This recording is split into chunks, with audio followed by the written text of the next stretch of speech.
এই তো এটা ভাজতে হয়, বান্দাবান্দি কাজ করতেছে।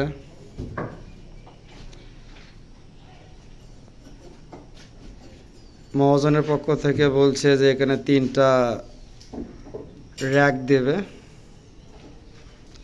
তো সেই হিসেবে আর কাজ করা হচ্ছে।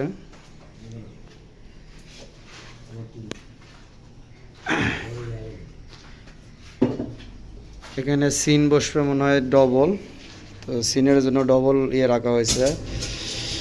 আমরা সিনের মাপ রাখছি 12/14। আপনারা কমেন্টে জানাবেন আপনাদের কত করে রাখেন। আর এই যে ফলসারটা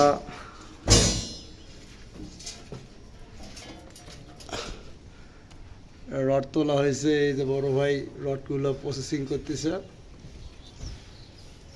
সবাই দেখে রাখেন, এই বড় ভাই কিন্তু মানে কি বলবো, আর ভিডিওতে কিছু বলা যাবে না। পরে একটা ভিডিওতে ওনার পরিচয়, ওনার গোলাও কিন্তু খুব ভালো, আমরা ভান্ডারী হিসেবে পরিচিত আমাদের কাছে। ওনার একটা গান বা ওনার নিজের কোনো কথাবার্তা আমরা বলবো বা দেখাবো, সেই সময় আপনারা কমেন্টে জানাবেন। ভালো করে দেখুন, এই যে আমাদের দ্বিতীয় র্যাক, এর উপর দিয়ে একটা র্যাক হবে। গাঁথনিগুলো দেখেন, লিল্টনগুলো কীরকম হয়েছে। এই ইটগুলো টাঙ্গাইল থেকে এনেছিল এই মহাজন। এখন মহাজনদের কথা তো ভাই বলা কাউকে যাবে না, এরা নিজের গতিতে চলে। ইটের সাইজ খুব একটা যে ফার্স্ট ক্লাস তা হয়নি, এজন্য হয়তো ভিডিওতে অনেক কাজ দেখা যায় যে একটু খারাপ, তারপরেও মোটামুটি মাশাআল্লাহ ভালো হয়েছে।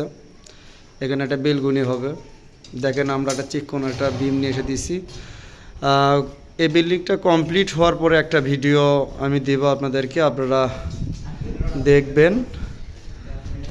আমার কথার মধ্যে কোনো ভুল ত্রুটি থাকলে আমাকে ক্ষমার দৃষ্টিতে দেখবেন। আর আমার এই পেজটি শেয়ার করবেন, ফলো করবেন।